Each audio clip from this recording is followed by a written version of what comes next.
फिल्मी खबरची Jagran podcast. Stay tuned. Hello hi नमस्कार, आप सुन रहे हैं जागरण पॉडकास्ट का फिल्मी खबरची और मैं हूँ आपकी फिल्मी खबरची यानी कि शताक्षी। आपके लिए लेकर हाजिर हूँ एंटरटेनमेंट की दुनिया की कुछ चटपटी खबरें और कुछ गर्मा गर्म गॉसिप्स। सबसे पहली खबर ऑब्वियसली हर रोज बिग बॉस की सुनाती हूँ। आज भी बिग बॉस ही है। सलमान खान के शो में मनारा चोपड़ा और मुनव्वर फारूकी शुरुआत से ही अपनी खास दोस्ती को लेकर लगातार सुर्खियों में हैं। दोनों शुरुआत से ही बिग बॉस 17 में साथ मिलकर गेम खेल रहे थे। दोनों की दोस्ती शुरुआत में फैंस को भी काफी ज्यादा पसंद आ रही थी। कई दर्शकों को तो ये तक लगा था कि दोनों के बीच दोस्ती से ज्यादा का रिश्ता है। हालांकि आयशा खान के घर में वाइल्ड कार्ड एंट्री बनकर आने के बाद मुनव्वर फारूकी ने मनारा से दूरी बनाना शुरू कर दिया, जिससे परेशान होकर कंटेस्टेंट कई बार स्टैंड अप कॉमेडियन से लड़ती हुई नजर आई। अब हाल ही में फैमिली वीक में मनारा चोपड़ा से मिलने घर में उनकी बहन मिताली हांडा पहुंची थी, जिन्होंने बाहर आने के बाद बताया कि मुनव्वर के लिए मनारा क्या महसूस करती हैं। मनारा चोपड़ा की बहन मिताली हांडा ने हाल ही में ई टाइम से बात करते हुए कहा, जब मैं फैमिली वीक में बिग बॉस के घर में गई थी तो ये पॉइंट लोगों ने वहां पर उठाया था। वो सलमान सर को पहले ही ये क्लियर कर चुकी हैं कि वो मुनव्वर फारूकी को एक दोस्त के तौर पर पसंद करती हैं। उससे ज्यादा उनके मन में कुछ भी नहीं है। उससे ऊपर प्यार व्यार वाला कोई सीन नहीं है। जब भी कोई उसे ये बोलता है कि मुनव्वर से बात मत कर तो वो सुनती नहीं है, और मुनव्वर को जब भी उसकी जरूरत होती है तो वो उसके साथ खड़ी होती हैं। मुझे लगता है कि हम अपनी आम लाइफ में भी तो यही करते हैं। जब हमारे दोस्तों को हमारी जरूरत होती है तब हम उनके साथ खड़े होते हैं। उसका स्टैंड बहुत क्लियर है। अपनी बात को आगे बढ़ाते हुए मनारा चोपड़ा की बहन ने आगे कहा, जब मैं घर में थी तब भी मैंने लोगों को यही कहा था कि मेरी बहन की लाइफ की लिस्ट बहुत क्लियर है और उसे हमसे बेहतर कोई नहीं जानता। मनारा को मुनव्वर समझदार लगता है। उसे लगता है कि जैसे उसकी माँ और बहन उसे समझते हैं वैसे उस घर में मुनव्वर उसे समझ रहा है। बढ़ते हैं अगली खबर की तरफ और ये भी बिग बॉस से ही है। इस शो में अंकिता लोखंडे और विक्की जैन से मिलने के लिए कपल की माएं आई थीं, जिन्होंने अपने बच्चों को समझाने का काम किया। अंकिता और विक्की की माँ ने खेल में कम से कम लड़ाई करने की बात कही। इस बीच अंकिता लोखंडे की सासू माँ ने बहुरानी से अपनी नाराजगी भी जाहिर कर दी। विक्की की माँ ने शो में बाहर आकर भी अंकिता के खिलाफ कई बातें कही, जिस वजह से कई सारे सेलेब्स इस पर अपनी राय दे रहे हैं। वहीं अब ऐश्वर्या शर्मा ने भी विक्की जैन की माँ को खरी खोटी सुनाई है। दरअसल बिग बॉस 17 में विक्की जैन की माँ ने अंकिता लोखंडे को बताया था कि उन्होंने जब विक्की को लात मारी तो विक्की के पापा ने सीधा एक्ट्रेस की माँ को फोन कर दिया और पूछा था कि क्या वो भी अपने पति को ऐसे ही लात मारती थी। अंकिता ने अपनी सासू माँ की ये बात सुनकर पूरे जैन परिवार से माफी मांगी थी। अंकिता के सासू माँ के इस व्यवहार पर कई सारे सेलेब्स अपनी राय दे रहे हैं, जिसमें अंकिता के खिलाफ खड़ी होने वाली ऐश्वर्या शर्मा भी शामिल हो गई हैं। ऐश्वर्या शर्मा ने इस मौके पर अंकिता लोखंडे का सपोर्ट किया है। पिंक विला से बात करते हुए ऐश्वर्या शर्मा ने कहा कि उन्हें विक्की की माँ का ये कहना पसंद नहीं आया कि पति देवता होता है। उन्होंने कहा विक्की कोई देवता नहीं है और उन्होंने अंकिता को भी बहुत कुछ कहा है। ऐश्वर्या शर्मा ने आगे ये भी कहा कि दोष हमेशा महिला पर मढ़ा जाता है। वो सिर्फ इसलिए बोल रही हैं क्योंकि विक्की उनका बेटा है और उससे कुछ नहीं कह रही हैं और सिर्फ अंकिता पर आरोप लगा रही हैं। ऐश्वर्या शर्मा ने माना कि उन्हें अंकिता बिल्कुल भी पसंद नहीं है, लेकिन इस बार उन्हें विक्की की माँ की बात बहुत बुरी लग गई। बता दें कि ऐश्वर्या शर्मा से पहले रश्मि देसाई, काम्या पंजाबी, सनी आर्या की पत्नी दीपिका और रिद्धि डोगरा अंकिता लोखंडे के सपोर्ट में बोल चुकी हैं। बढ़ते हैं अगली खबर की तरफ। एक्टर शाहिद कपूर एक बार फिर बड़े पर्दे पर धमाल मचाने आ रहे हैं। इस बार एक्टर की जोड़ी एक्ट्रेस कृति सेनन के साथ दिखाई देने वाली है।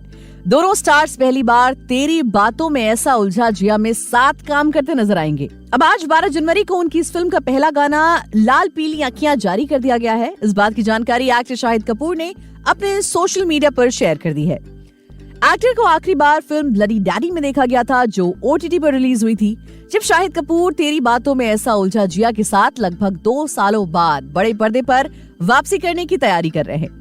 कई जॉनर की फिल्में करने के बाद एक्टर लंबे समय बाद किसी मूवी में डांस मूव्स करते नजर आए। लाल पीली अखियां गाने की ऑडियो में देखा जा सकता है कि शाहिद कपूर और कृति सेनन कैसे फ्लोर पर जमकर डांस करते हुए नजर आ रहे हैं। बढ़ते हैं आगे और बात कर लेते हैं फिल्म मैरी क्रिसमस की, जो आज रिलीज हुई है। श्रीराम राघवन के डायरेक्शन में बनी कटरीना कैफ और विजय सेतुपति की most awaited film merry Christmas आखिरकार आज यानी 12 जनवरी 2024 को रिलीज हो गई। अब इस मूवी का पहला शो दर्शक देखकर आ चुके हैं, जिसके बाद वो सोशल मीडिया प्लेटफॉर्म पर अपना रिव्यू शेयर कर रहे हैं। तो इन्हीं सोशल मीडिया की कुछ चीजों को पढ़कर मैं भी आपको बताती हूँ कि सोशल मीडिया पर लोगों का कैसा रिस्पॉन्स है। ऑडियंस के सोशल मीडिया रिव्यूज देखने के बाद ऐसा लग रहा है कि उन्हें ये फिल्म काफी ज्यादा पसंद आई है। तमिल, तेलुगु और हिंदी भाषा में रिलीज हुई ये फिल्म देखने के बाद लोग कटरीना कैफ और विजय सेतुपति के एक्टिंग की काफी ज्यादा तारीफ कर रहे हैं। विजय सेतुपति और कटरीना कैफ के अलावा फिल्म में संजय कपूर, टीनू राज आनंद, विनय पाठक भी नजर आ रहे हैं। अंधाधुन के बाद अब दर्शकों ने श्रीराम राघवन के डायरेक्शन में बनी मैरी क्रिसमस को भी एक सक्सेसफुल मूवी बता दिया है। सोशल मीडिया हैंडल एक्स पर फिल्म की तारीफ करते हुए एक यूजर लिखता है कि अभी मैरी क्रिसमस देखी, वाह क्या फिल्म है, मूवी के लिए क्लास बंक कर दी, मूवी इतनी अच्छी थी कि मैंने इसे पहले पीरियड से पहले ही खत्म कर लिया और क्लास में वापस आ गया।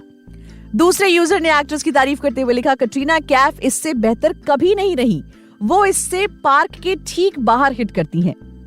अभिनेत्री एक ऐसी महिला के रूप में आश्चर्यजनक है जो घातक इरादे के साथ साथ काफी ज्यादा अट्रैक्टिव भी दिख रही हैं। मैरी क्रिसमस उन्हें उनकी मिलनसार दिनचर्या से बाहर निकालती है क्योंकि वो काफी ज्यादा सावधानी पूर्वक उलझे हुए जाल में अपना रास्ता बनाती हैं। वहीं एक यूजर ने लिखा, it's high time to recognise the hard work, excellence and definitely the skills of Katrina Kaif puts in her every movie, especially the most recent ones. She has proved her acting versatility, be it in Zero, Merry Christmas or Tiger 3. I hope she wins her very first Filmfare soon. तो कुल मिलाकर कहा जाए तो Twitter पर लोगों के काफी सोशल मीडिया पर लोगों के मेरी क्रिसमस को लेकर काफी अच्छे रिस्पॉन्स आ रहे हैं। अगर आपने भी मूवी नहीं देखी है तो फटाफट से जाइए और देख कर आइए क्योंकि भैया वीकेंड भी आ चुका है। बढ़ते हैं आगे और आपको एक किस्सा सुनाते हैं। जी हाँ, फिल्में समाज का आईना होती हैं, लेकिन अब रियलिटी को ही फिल्मों में दर्शाने का चलन बन चुका है। मेकर सीन को एकदम ऐसा बनाना चाहते हैं कि जैसे लोगों को ये ऐसा लगे कि ये सब कुछ असलियत में हो रहा है, वो घटना उनसे ही जुड़ी हुई हो। मतलब रिलेटेबिलिटी का फैक्टर मेकर्स हमेशा रखना चाहते हैं। ऐसे में कई बार आम इंसान भी फिल्मों में अभिनय करता हुआ दिखाई देता है, हालांकि उसका रोल चंद मिनटों या सेकंड का होता है। आज हम आपको एक ऐसा किस्सा सुनाएंगे जब शशि कपूर ने तवायफ को मनाने के लिए हजारों रुपए उड़ा दिए थे। फिल्म में नहीं बल्कि वास्तविकता में, यानी एक्चुअल में। दरअसल पुरानी फिल्में किस्से कहानियों का खजाना है, उन्हें जितना देखो उतना कम, उनके बारे में जितना जानो उतनी बार कुछ नया जानने को मिलता है।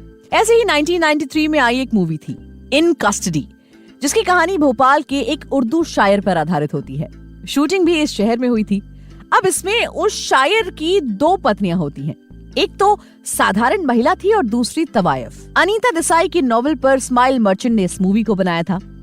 अब पत्नी तवायफ है तो उसका मुजरा सेशन भी फिल्म में दिखाया जाएगा, जिसका सुझाव एक्टर शशि कपूर ने डायरेक्टर को दिया था। मीडिया रिपोर्ट्स की माने तो स्माइल ने प्रोडक्शन मैनेजर को ये जिम्मेदारी सौंपी कि वो जाकर एक असल तवायफ को लेकर आए। लेकिन जब वो शख्स उस जगह पर गया जहाँ पर सारी तवायफें रहा करती थी, तो मालूम हुआ कि सभी ने ये काम छोड़ दिया है और गृहस्थी बसा ली है। अब मेकर्स बड़ा परेशान हुए कि अब वो ऐसी महिला कहाँ से लेकर आएंगे जो असल जिंदगी में तवायफ हो।